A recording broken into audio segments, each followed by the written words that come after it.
নিরামিষের দিনে মিঠাই স্কুলের টিফিনে যে রেসিপিগুলো দিই তার মধ্যেই অন্যতম একটা রেসিপি আপনাদের সাথে শেয়ার করছি। আটাটা ভালোভাবে মেখে রুটির মতন করে বেলে একটা শুকনোভাবে রুটি তৈরি করে নেব। এদিকে একটা বাটিতে একটা গাজর গ্রেট করে নেব, গাজরের খোসাটা ছাড়িয়ে নিয়েছিলাম।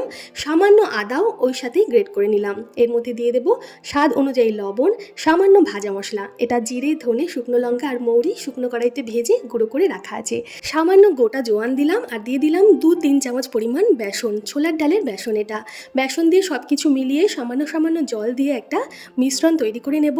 আমিষের দিনে তৈরি করলে এর মধ্যে পেঁয়াজ কুচি, ধনেপাতা থাকলে ধনেপাতা কুচিও দিতে পারেন, ভালো লাগবে। আটা রুটিটা শুকনোভাবে ভেজে নামিয়ে তারপর ওই তাওয়াতেই একটু মাখন দিয়ে তারপর মিশ্রণটা ঢেলে গোল করে ছড়িয়ে দেব। ওপরের দিকটা একটু শুকিয়ে শুকিয়ে এলে রুটিটা চাপা দিয়ে দেব। চাপা দিয়ে রুটির ওপরেও একটু মাখন ব্রাশ করে এটা এপিট ওপিট একটু সময় নিয়ে ভেজে নেব। এগ রোলের মতো রোল করে স্কুলের টিফিনে দিয়ে দিলেই নিরামিষ এগ রোল তৈরি। ধন্যবাদ।